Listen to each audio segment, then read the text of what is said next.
Now that we've got a new cover for Eden's Row, I would like to say before we get to the chapter itself, this is probably my favorite one so far. I love like the mint green color that it's all laid out, but I also love the arsenal suit, like post setup with Eden the normal wise. I think that looks fantastic. Very much am a fan of that layout. Probably, like I said, probably my favorite one so far. The only one that I can think of that I liked more. I don't know. I liked one. I thought one was really good, and then I think three was what, like the purple one. That might have been four. In this, no, five. But as it was, the chapters begin like we have with like right where it left off, and one of the matches that were set, we have Homura and Sylph.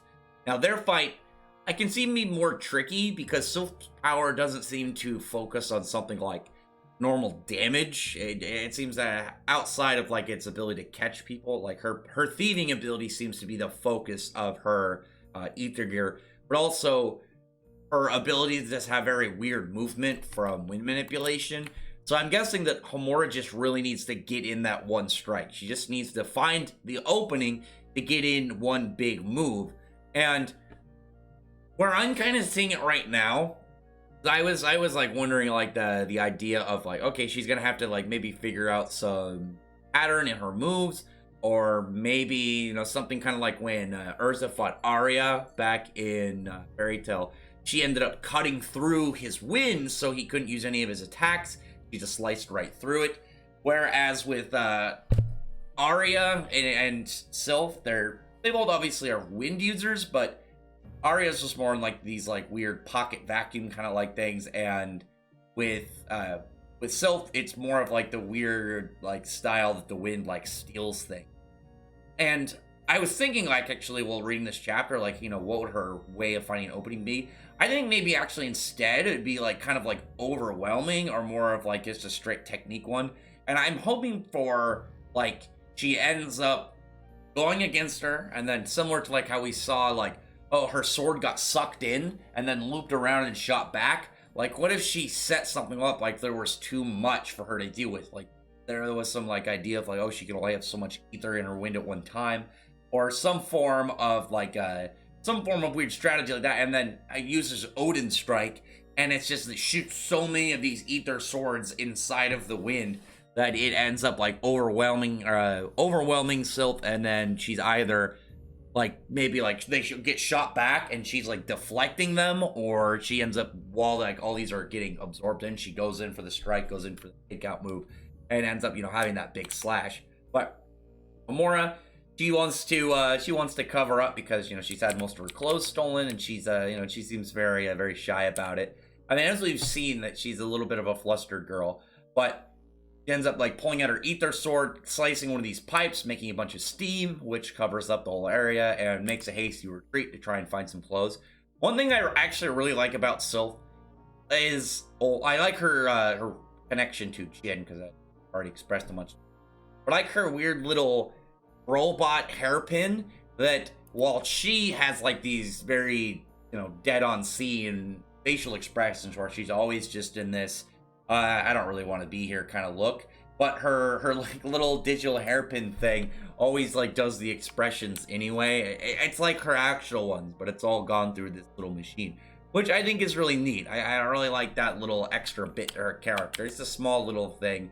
It's kind of like when you have her more serious side, and then but she has her, oh yeah, she talks out loud, or she thinks out loud on occasion, just to have that nice little character trait in there. But when she ends up getting like hiding it away in this building, she finds like the dressing room, and once she puts on these clothes and this mask, like she thinks she's like, okay, cool, now I can go out, and this mask means that I can you know, out in public without being seen. But she doesn't realize like she's actually like in the dressing room for like the dance show, like the strip club that they were in earlier in this arc when they were kind of investigating. I thought it was funny because it seemed like it was setting up for a more like a comedic like lewd scene, but the normal dancer girls were already doing that, but Homura is just like, I don't have time for this. I got stuff to do, and turns and walks away. But once that happens, here comes Sylph, who has this, again, this spread. I'm going to use this for both the panel for the chapter, but also the thumbnail. I really like the layout of this, like just that you see her in the middle, like still just standing there in the middle of the air with all of these like people and items just all coursing around her in her wind, and then all slowly coiling into her like little wind sphere to be absorbed. I think that just looks visually really cool, a really neat layout. But when asking about this, and is that the technique used, Rebecca, and Sylph replies like, oh yeah, it was part of my orders, and there was, some confusion. She's like, why would you want to kidnap Rebecca? What reason? And then we get back to Rebecca and Daichi. And so I actually really like the reveal with Daichi, because with the element 4, it was assumed, you got fire, water, air, and earth. But earth wasn't rock in this case, it was plant, which was a nice little twist on there. I think that the way that he looks, this big burly guy, he's got like this weird rocky-like arm set. You would assume that it was going to be, rock when it came to the earth element. But it's actually, stuff that comes from the earth, plants, which I actually really like. I'm really liking that little misdirection with it. I thought that was really neat.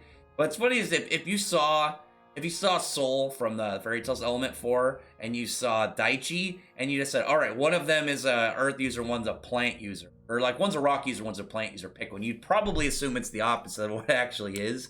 Because just looking at Soul with this weird, very colorful outfit, his green hair, and then you have like this big, spooky looking, burly big man, and it's like, oh no, he's the plant dude. But when he's talking to Rebecca, he's like saying like, look what I got here. It's a coin. It's, it's from a therapy group. 60 days that I haven't tortured somebody, so I got a coin.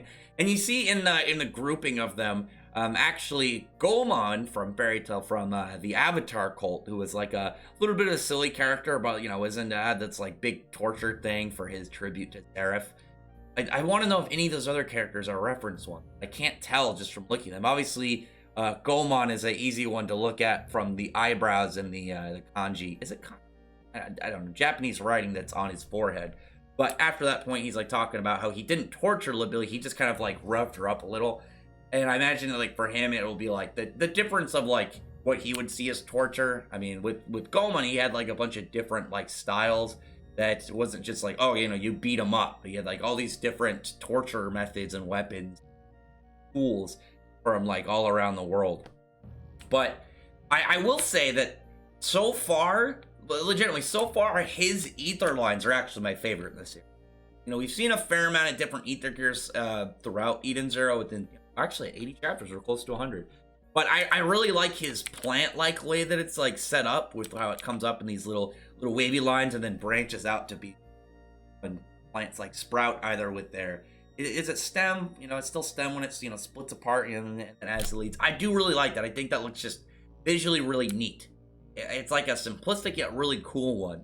But after that point, it's back to Chiki. Chiki is fighting Jin still, and Jin's just kicking his ass. Like, I figured it was gonna be like he's fighting Jin, and it was gonna be, actually, I'm looking at that panel where Chiki hits the ground, and I'm trying to figure out what that thing is above his head. It looks like his mouth like drawn again. I wonder if it's just like he got hit so hard, or like if that's just something I'm not thinking. Actually, no, it's probably part of his goggles. I'm looking at that. It just looks like a, gritted teeth.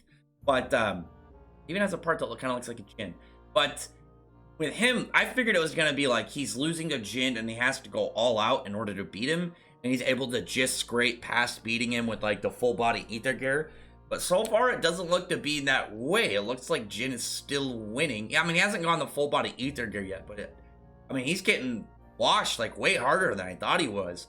And there's still a chance that he can win. Like I said, the full body ether gear connects Gravity Comet, maybe pushes beyond it.